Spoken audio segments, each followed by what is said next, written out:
વિદ્યાર્થી મિત્રો, આપણે ગયા અંકમાં આલ્કીન જે છે એના રાસાયણિક ગુણધર્મોમાં ઇલેક્ટ્રોન અનુરાગી યુગશીલ પ્રક્રિયા પૈકી આપણે પહેલી પ્રક્રિયા હાઇડ્રોજીનેશન એટલે કે કેટાલિટિક હાઇડ્રોજીનેશન અર્થાત રિડક્શન, અને બીજી પ્રક્રિયા આપણે હેલોજીનેશન જે છે એ સમજેલા હતા. એમાં હાઇડ્રોજીનેશન એ સીન એડિશનથી થયેલું હતું અને હેલોજીનેશન એન્ટી એડિશનથી થયેલું હતું. હવે આ એક બહુ મહત્વનો મુદ્દો છે અને એ છે હાઇડ્રોજન હેલાઇડ સંયોજનો આપણે ઉમેરવા. હાઇડ્રોજન હેલાઇડ સંયોજનો જેને આપણે ટૂંકમાં શું કહી શકાય, HX કહેવામાં આવે છે. HX એટલે H એટલે હાઇડ્રોજન અને X એટલે હેલોજન.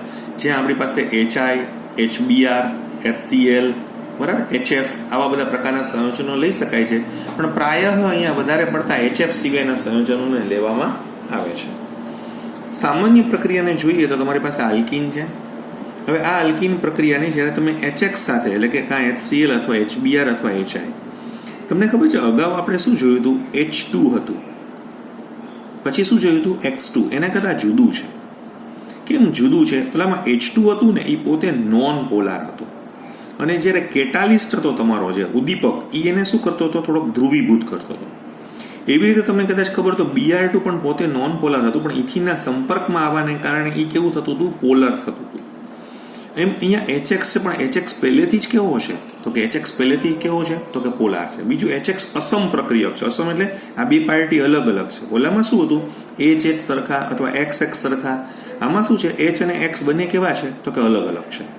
સિમ્પલ છે કે આપણે અહીંયા પાયબંધ તોડી નાખીએ, સાદામાં સાદું સમજાવું તો એક બાજુ H અને એક બાજુ શું આવશે, X આવશે.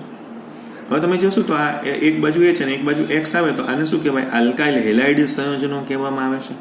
અથવા ઘણી બધી વખત એને મોનો હેલો આલ્કેન પણ તમે શબ્દ પ્રયોગ કરી શકો છો. શું કરી શકો છો શબ્દ, મોનો હેલો આલ્કેન, આવું પણ બોલવામાં આવે છે. એક જ હેલોજન આની અંદર એડ થયેલો છે.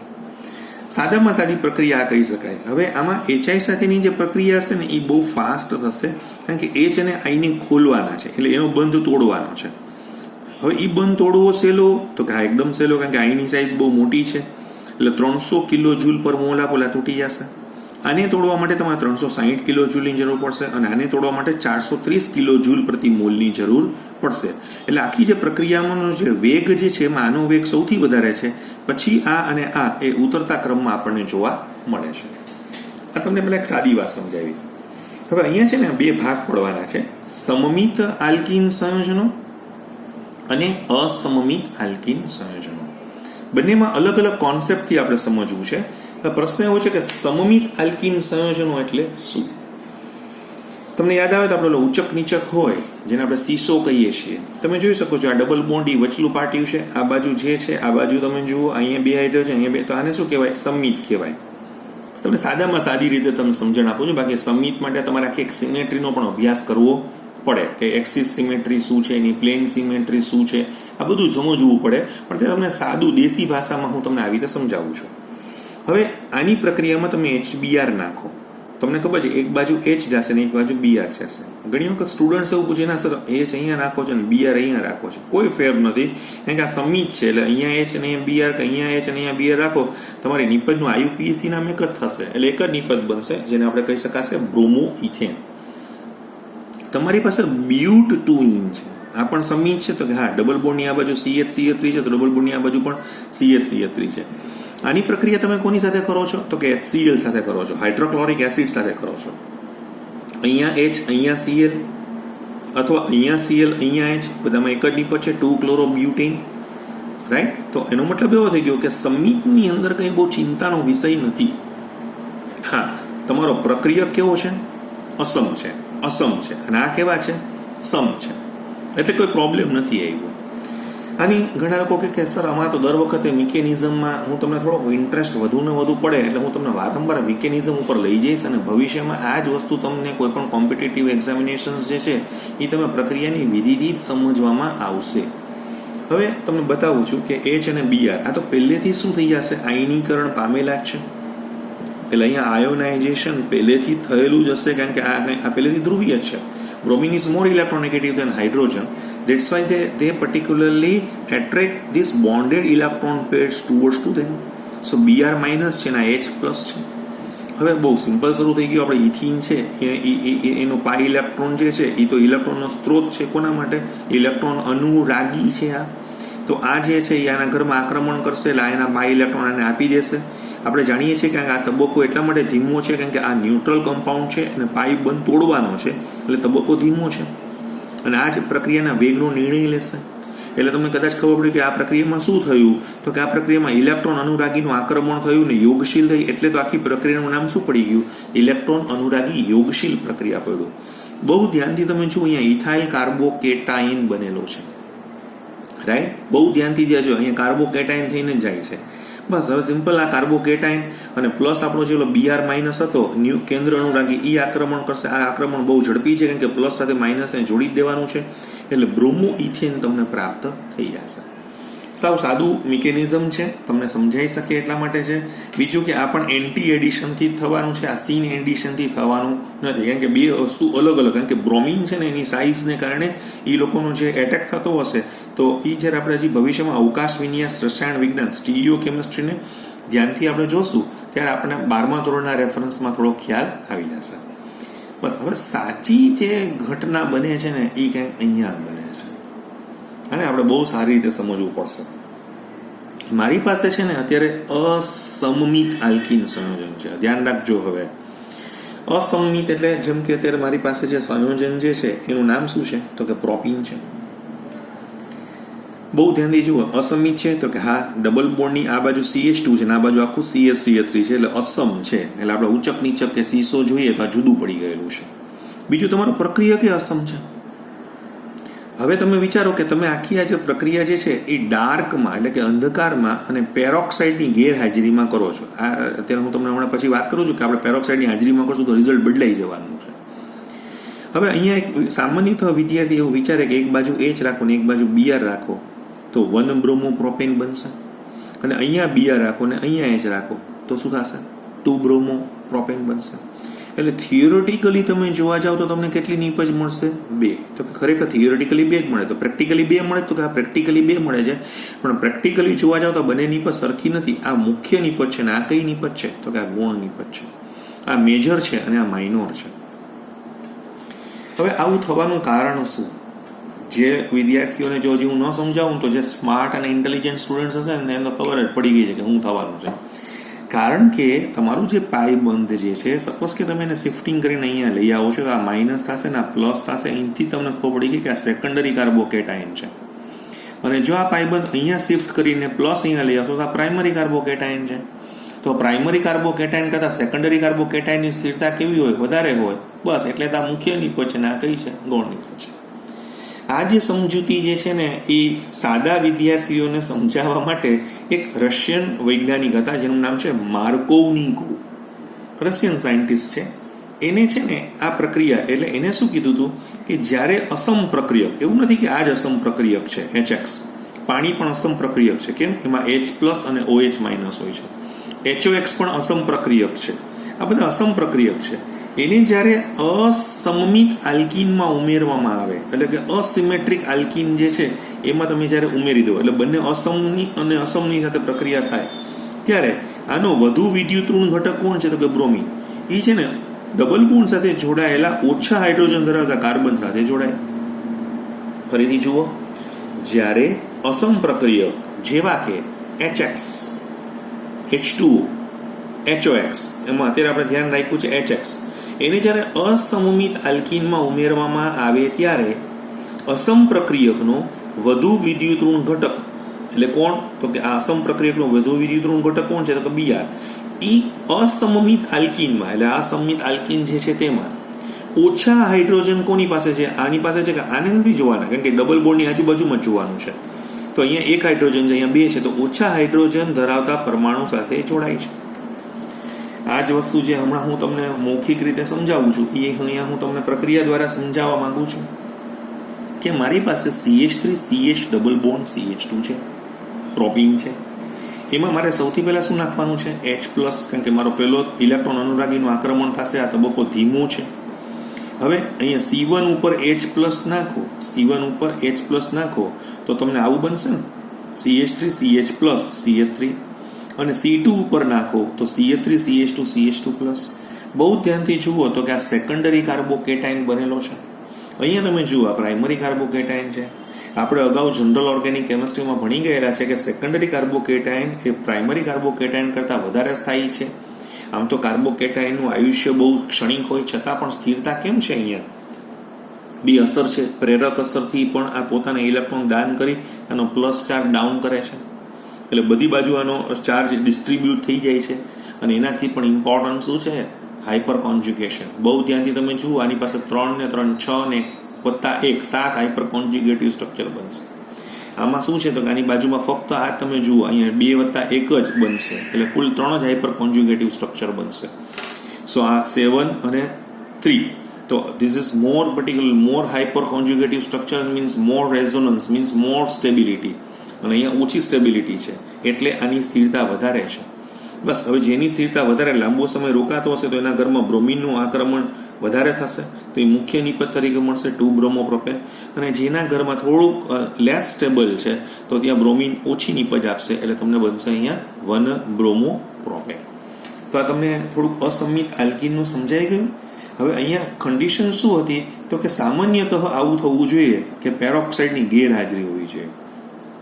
હવે તમને એક પ્રશ્ન મારે એવો પૂછવો છે કે મારે આ જ લેવું છે પ્રોપીન, ફરીથી મારે આ જ લેવું છે પ્રોપીન, વત્તા શું લેવું છે? HBr. પણ મારે મુખ્ય છે ને એને ગૌણ કરી નાખવી છે ને ગૌણને શું કરી નાખવી છે? મુખ્ય કરી નાખવી છે. તો શું એવું કંઈ થઈ શકે? તો વિદ્યાર્થીને એક પ્રશ્ન થઈ જવો છે, હા એવું થઈ શકે, પણ એ ઇલેક્ટ્રોન અનુરાગી યોગશીલ પ્રક્રિયાથી તો નહીં જ થાય. એના માટે તમારે કંઈક થોડીક એવી આર્ટિફિશિયલ કન્ડિશન્સ જે છે, એ કૃત્રિમ કન્ડિશન જે છે એ ડેવલપ કરવી પડશે. અને એ કન્ડિશન જે છે એ આપણે હવે સમજવા માંગીએ છીએ. આ ટૂંકનોટના સંદર્ભમાં પણ બહુ ઉપયોગી છે, MCQના રેફરન્સમાં પણ ખૂબ જ ઉપયોગી છે. ફરીથી આનું નામ છે પ્રતિ માર્કોનિકોવ, એટલે એન્ટી માર્કોનિકોવ. ઓલો આગળનું ચાલતું હતું ને માર્કોનિકોવના નિયમ મુજબ ચાલતું હતું. આ એન્ટી માર્કોનિકોવના નિયમ મુજબની યોગશીલ પ્રક્રિયા છે, અથવા આને શું કહેવાય છે? પેરોક્સાઇડ અસર. કારણ કે આ પ્રક્રિયા જે છે ને ઓલામાં આપણે પેરોક્સાઇડની ગેરહાજરી હતી, આ પેરોક્સાઇડની હાજરીમાં કરશું. હાઇડ્રોજન પેરોક્સાઇડ છે કે બેન્ઝોઇલ પેરોક્સાઇડ છે કે ટર્શરી બ્યુટાઇલ પેરોક્સાઇડ છે, આવા કોઈ પણ પેરોક્સાઇડ્સ તમે લઈ શકો છો. અથવા ખરાશ અસર, આમ તો પ્રોનાઉન્સિએશન ઘણી બધી, ઘણા લોકો ખાર્શ પણ બોલે છે અને ઘણા ખરાશ પણ બોલે છે. તો આ છે ને 2 સાયન્ટિસ્ટ હતા, MS ખરાશ અને FR માયો, યુનિવર્સિટી ઓફ ચિકાગો, જ્યાં એને 1933ની અંદર ઘણા બધા આવા આલ્કીન સંયોજનોની અંદર આ પ્રક્રિયાનો એને અભ્યાસ કરેલો હતો, વિસ્તૃત અભ્યાસ કરેલો હતો, જે આપણે એને બતાવી રહ્યા છે. આ પ્રક્રિયામાં છે શું તો કે મારી પાસે પ્રોપીન છે. આ પ્રોપીનની હું HBr સાથે પ્રક્રિયા કરાવું છું, અગાઉની જેમ જ છે, પણ ફેર શું પડ્યો છે? અહીંયા હું પેરોક્સાઇડ સંયોજન લઈ રહેલો છું. બહુ ધ્યાનથી તમારે આને જોવું હોય તો આ બેન્ઝોઇલ પેરોક્સાઇડ એ કંઈક આ પ્રકારનું છે. આ C6H5 છે, આ C=O છે, અહીંયા પણ O છે, અહીંયા પણ O છે, આ C=O છે, અને અહીંયા તમે જોશો તો પાછી રિંગ આવી ગયેલી છે, રાઈટ? આનું નામ શું છે? Benzoyl peroxide. બહુ ધ્યાનથી તમે જોયું, આ પેરોક્સાઇડ કમ્પાઉન્ડ છે. અહીંયા ઓક્સિડેશન ઓનું કેવું હોય? -1 હોય. આ બહુ સ્ટેબલ ન હોય, એટલે અહીંથી ભવિષ્યમાં એ તૂટવાની પ્રોબેબિલિટી વધારે છે. એટલે આ મુક્ત મૂલકમાં જવાની મહેનત કરશે. આપણે વાત થઈ હતી, યાદ આવ્યું છે તમને કે ભૂલી ગયા પાછા? કોઈ પણ ફ્રી રેડિકલ પ્રોસેસ થતી હોય તો એના માટે આપણું મોડેલનું નામ શું હતું? HEL helper. કાં હીટ આપો, કાં ઇલેક્ટ્રિસિટી આપો, કાં લાઇટ આપો, કાં પેરોક્સાઇડ આપો, કાં રેડિકલ આપો. આ બધા લોકો ફ્રી રેડિકલ તરફ કન્વર્ટ કરી નાખે. એમાંથી અત્યારે મેં શું આપ્યું છે? પેરોક્સાઇડ કમ્પાઉન્ડ બતાવેલો છે. આ હવે કોઈ પણ જ્યારે મુક્તમૂલક યોગશીલ પ્રક્રિયા થતી હોય તો એના માટે હંમેશા તમે યાદ આવે તો આપણે આગળ પણ એક વખત મુક્તમૂલક વિસ્થાપન પ્રક્રિયા ભણી ગયા હતા. એ હંમેશા ચેઇન પ્રોસેસ હોય છે, એટલે કે એમાં શૃંખલાનો પહેલા પ્રારંભ થાય, ઇનિશિએશન થાય. એટલે C6H5COO CO C6H5, હમણાં જ મેં તમને આગળ વાત કરી કે આ C=O, સોરી અહીંયા આપણે છે ને હજી એક આપણે રાખવો પડશે.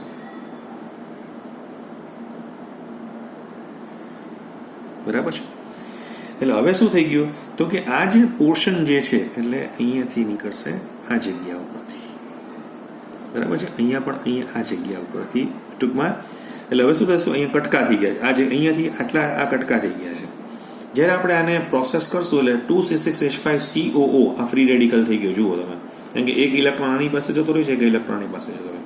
આ ફ્રી રેડિકલ પાછું જે છે એ CO2 ની અંદર સ્થાયી થઈ જશે, કે સહસ્પંદન બંધારણ CO2 માં બને છે એટલે નીકળી જશે અને C6H5 ફ્રી રેડિકલ કરે છે.